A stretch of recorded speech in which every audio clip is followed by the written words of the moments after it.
کھڑے ہو گئے،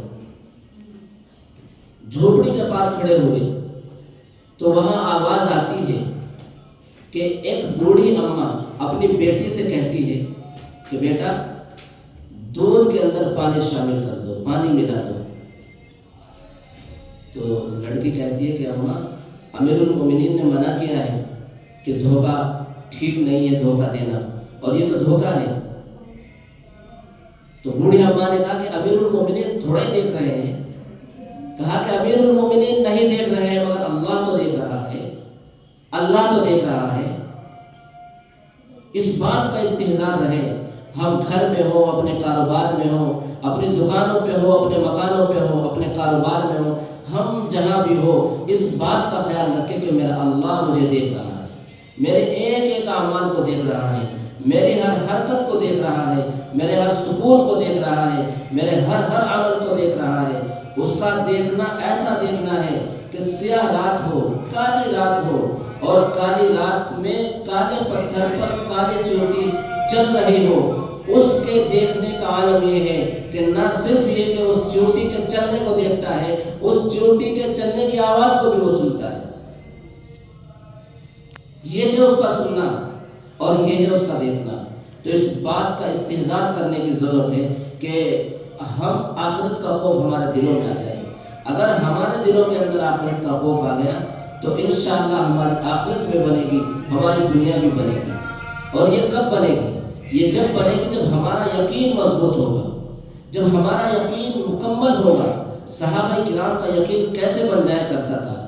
ہم 20 سال گزر جاتے ہیں، 25 30 40 سال گزر جاتے ہیں، 50 سال ہو جاتے ہیں، ہمیں دین کی تعلیم کا ہی پتہ نہیں ہوتا، ہمیں آخرت کا فکر ہی نہیں ہوتا۔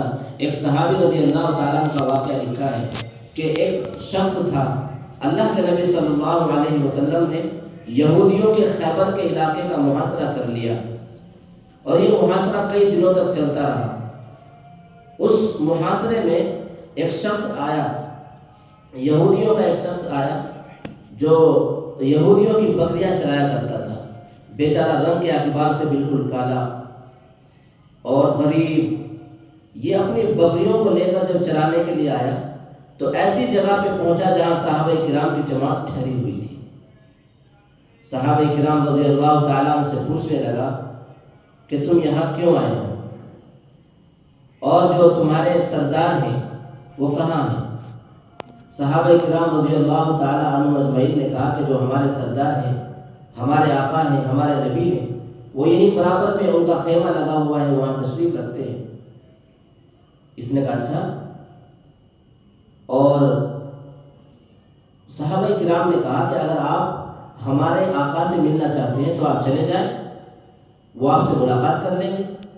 اب یہ بیچارہ ایک غریب آدمی یہ سمجھ رہا تھا کہ آپ صلی اللہ علیہ وسلم تو بڑے عالیشان محلات میں رہتے ہوں گے، جن کی اتنی بڑی فوج یہاں آئی ہے وہ تو بہت بڑے بادشاہ ہوں گے، سر پہ تاج ہوگا۔ وہ صحابہ کرام سے کہنے لگا تم مجھ سے مذاق کرتے ہو، جنگل میں وہ خیمہ لگائیں گے؟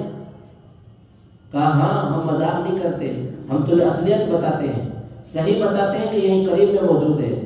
چنانچہ وہ شخص گیا، خیمے کا پردہ اٹھایا، حضور اکرم صلی اللہ علیہ وسلم کے چہرے پہ جب نظر پڑی تو پہلی ہی نظر میں اللہ کے نبی کی محبت آ گئی۔ آ کر کے بیٹھا اور کہا کہ تم یہاں کیوں آئے ہو، تم یہاں کیوں حملہ کرنا چاہتے ہو؟ تو حضور اکرم صلی اللہ علیہ وسلم نے فرمایا میرا پیغام یہ ہے، اشہد ان لا الہ الا اللہ و اشہد ان محمد رسول اللہ۔ حملہ کرنا ہمارا پروگرام نہیں ہے، ہمارا پروگرام تو دین کی دعوت کو پہنچانا ہے۔ ہمارا پروگرام تو یہ ہے کہ سب مخلوق سے کٹ کر کے اللہ سے اپنے رشتے کو مضبوط کر لیں، اس پروگرام کو ہم لے کے آئے ہیں۔ تو اس غریب آدمی نے کہا، اس چرواہے نے کہا کہ اچھا اگر میں نے تمہارے دین کو قبول کر لیا تو مجھے کیا ملے گا؟ اللہ کے نبی نے فرمایا کہ تم پھر ہمارے بھائی بن جاؤ گے، ہم تمہیں اپنے گلے سے لگائیں گے، اور جو حق دوسرے مسلمانوں کے ہیں وہ حق تمہارے بھی ہو جائیں گے۔ اب یہ باتیں اس کی عقل میں نہیں آ رہی تھی، یہ کہنے لگا اچھا آپ بھی مجھ سے مذاق کرتے ہیں؟ کہا کہ بالکل نہیں، اگر تم نے اس کلمے کو پڑھ لیا تو تم ہمارے بھائی بن جاؤ گے، اور جو عزت دوسرے مسلمانوں کی ہے وہ عزت تمہاری بھی ہو جائے گی۔ اور فرمایا، اس شخص نے کہا اچھا میرا رنگ کالا ہے۔ اللہ کے نبی نے فرمایا کہ اللہ تبارک و تعالیٰ تمہارے رنگ کو خوبصورت کر دیں گے، جنت میں تمہارے رنگ کو خوبصورت کر دیا جائے گا، تمہارے پورے جسم کو بہترین کر دیا جائے گا، اللہ تمہیں جنت عطا کریں گے۔ تو اس شخص نے کہا کہ چلو آپ مجھے کلمہ پڑھاؤ۔ حضور اکرم صلی اللہ علیہ وسلم نے کلمہ پڑھا دیا، اشہد ان لا الہ الا اللہ واشہد ان محمد رسول اللہ، اس نے پڑھا۔ پھر کہا اچھا آپ مجھے بتائیں مجھے کیا کرنا ہے۔ اللہ کے نبی نے فرمایا کہ دیکھو نماز کا وقت بھی ابھی نہیں ہے کہ ہم تمہیں کہیں کہ نماز پڑھو، تم مالدار بھی نہیں ہو کہ تمہیں کہا جائے کہ زکوٰۃ ادا کرو، ابھی حج کا موقع بھی نہیں ہے، اب تو تلوار کی چھاؤں میں اللہ کی ایک عبادت چل رہی ہے جہاد، اس میں شریک ہو جاؤ۔ اس نے کہا مجھے کیا ملے گا؟ اللہ کے نبی نے فرمایا کہ اللہ تمہارے رنگ کو صاف کر دیں گے، اللہ تمہیں جنت عطا کریں گے، جنت کے محلات عطا کریں گے، اللہ تمہیں حور و قصور عطا کریں گے۔ اس نے کہا ٹھیک ہے۔ اس نے کہا کہ میرے پاس کچھ بکریاں ہیں یہودیوں کی، ان کا کیا کروں؟ اللہ اکبر! آج کتنے ہوتے ہیں نماز تو پڑھتے ہیں لیکن دوسروں کو حق مارتے ہیں، نماز تو پڑھتے ہیں دوسروں کو ستاتے ہیں، نماز تو پڑھتے ہیں دوسروں کو پریشان کرتے ہیں۔ اللہ کے نبی نے فرمایا کہ جہاد میں بعد میں جانا، پہلے ان کی بکریاں واپس کر کے آؤ۔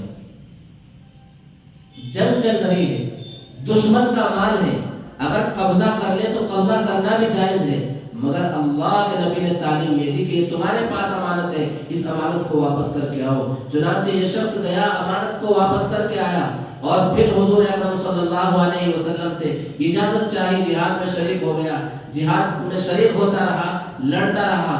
شام کا وقت ہوا تو کچھ شہداء کی لاش پڑی ہوئی تھی، صحابہ کرام رضی اللہ تعالیٰ عنہ مجمعین یہ دیکھ رہے تھے کہ یہ کس کی لاش ہے، یہ کس کی لاش ہے۔ ایک ایسا آدمی تھا جس کی لاش کسی کو سمجھ نہیں آ رہی تھی کہ یہ لاش کس کی ہے، اس کو کوئی جاننے والا نہیں تھا، اس کو کوئی پہچاننے والا نہیں تھا، اس کا کوئی رشتہ دار نہیں تھا۔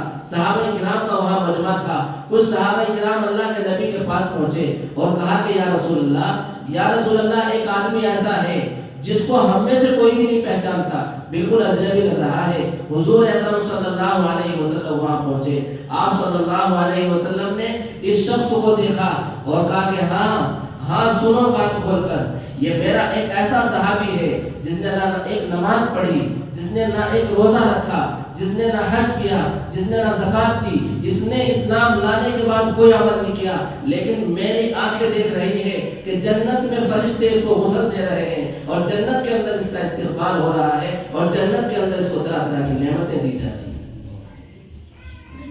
یہ ہے یقین کی بات۔